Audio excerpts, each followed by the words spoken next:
इस बार झनक ने अनी को कौन सा बहाना बनाकर मुंबई में बुलाया था? अब मैडम मुंबई में एक्ट्रेस बनने गई है ना, आई एम श्योर एक्टिंग भी अच्छी कर लेती होगी। पिछली बार क्या कहा था उसने? हाँ, प्रेगनेंसी का नाटक किया था। इस बार क्या बोला उसने? सॉरी सर जी, मैं ना इस बार गलती से प्रेग्नेंट नहीं हूँ, मुझे इस बार ना ट्यूमर हो गया सर जी। अब मैं आपको ब्लैकमेल कैसे करूँ? हाँ, यही बोला ना? बोलो अनी, ऑपरेशन हुआ भी है कि इस बार भी ये नाटक ही था? अगर सच में ऑपरेशन हुआ भी हो भाभी, तो क्या ये बता देगा? सच बोलने की आदत ना बहुत पीछे छोड़ चुका है ये। लगता है आप में सब मुझ पे कोई भरोसा करता ही नहीं है। नहीं अनी, मैं करता हूँ ना तुम पर भरोसा, और तुम्हारी पोड़ोमा भी। बस दादा, आप दोनों की वजह से ही मेरे बेटे का ब्रेन वॉश हो गया है, और ये हालत जो इसकी है ना, आप दोनों की वजह से ही है। और अगर यही बात मैं तुमसे बोलूं तनुजा? और अब दूसरों पर उंगली उठाने वालों पर जब सवाल उठता है तो गुस्सा तो आएगा ही। लाल के बारे में? लेकिन मैं नहीं बोलूंगा, क्योंकि इतनी तमीज है मुझ पे। क्या बोलेंगे आप दादा? बोलिए ना। आपके बेटे लाल का दिमाग हमने खराब किया है, आप ये बोलना चाहते हैं क्या?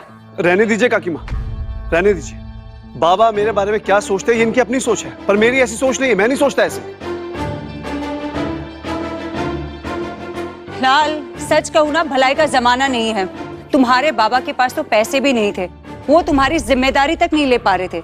हमने तुम्हारी जिम्मेदारी ली, तुम्हें पाल पोस कर बड़ा किया। ये तो अच्छी बात है कि तुम समझदार हो, हमारा एहसान मानते हो, हमारे पास रहते हो, हमसे प्यार करते हो, हमारी इज्जत करते हो। और आप तो बात को कहीं और ही ले जा रहे हैं। ये तो तुमने सच कहा तनुजा, भलाई का तो जमाना ही नहीं रहा। पर एक सच और है, लाल सिर्फ समझदार नहीं, बहुत ज्यादा समझदार है। ये बिना फायदे के किसी से प्यार नहीं करता। माँ, हाँ सच है ये। हमसे लाख शिकायतें सही, पर इस घर में बाकी भी तो लोग रहते हैं। पूछो इससे, क्या ये अपनी बहन से प्यार करता है? और अब जब अंजना जवाब दी है तनुजा को, तो आग बबूले हैं सबके सब। पर सच्ची बात कहने पर सूली पर तो चढ़ाए जाते हैं लोग। अरे माँ, छोड़ो ना, आप भी वही बात को लेके पड़ी रहती हो। हाँ, मुझे नहीं चाहिए लाल का प्यार। और मुझसे ना बहुत लोग प्यार करते हैं। मेरा लालू मुझसे प्यार करता है। मेरे नए घर में ना सारे लोग मुझसे प्यार करते हैं। हाँ, यहाँ ठम्मी, दादू भाई, छोटोन, मेरा भाई अनी मुझसे प्यार करता है, और सबसे ज्यादा तो झनक मुझसे प्यार करता है।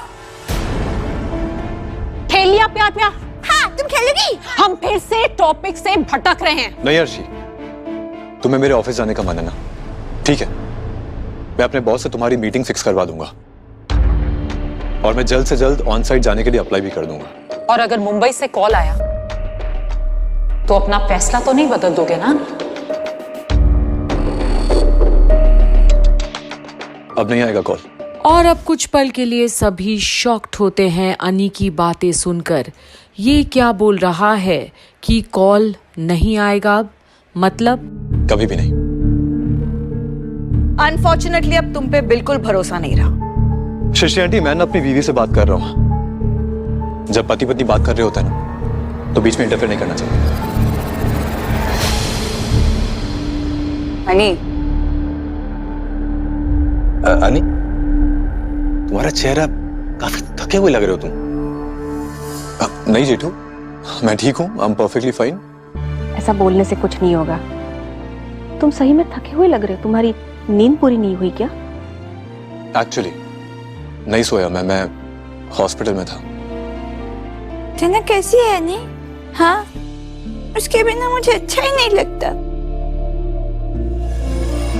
बापूजी, झनक अब बिल्कुल ठीक है, एंड आई थिंक अब वो अपने घर भी चली गई होगी। आप चिंता मत कीजिए। क्या मैं वजह जान सकती हूँ?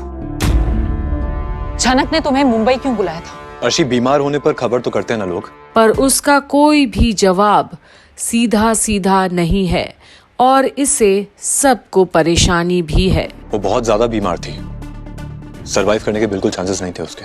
ओह, तो तुमने जाके उसे बचाया? मैं आपको डॉक्टर दिखता हूँ या जादूगर? कुछ भी नहीं हूं मैं। झनक को डॉक्टर ने ठीक किया है। वो जिंदा है क्योंकि वो जिंदा रहना चाहती थी।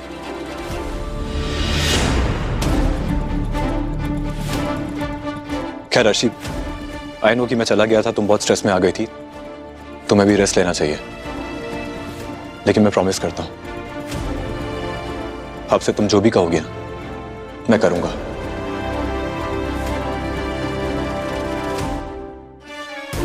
आज के बाद से तुम्हें कभी शिकायत का मौका नहीं दूंगा मैं। पर अब अप्पू को हैरानी हो रही है अन्नी की बातों से। पर बाबलू, अंजना, अनी को कुछ खाने के लिए तो दो। हाँ जाओ हनी, तुम फ्रेश हो जाओ, मैं खाने के लिए नहीं पौड़मा, प्लीज, मुझे भूख नहीं है। ऐसे कैसे कह रहे हो हनी, तुम इतने थके हुए हो, बाहर से आए हो और तो कह रहे हो भूख नहीं है। बड़ो माँ प्लीज। तो अनी, मैं कल तुम्हारे साथ तुम्हारे ऑफिस आ रही हूं, ठीक है? फिर सबके सामने क्लियर है, अनी मुझसे प्रॉमिस कर रहा है कि उसका और झनक का रिश्ता पूरी तरह से खत्म हो चुका है।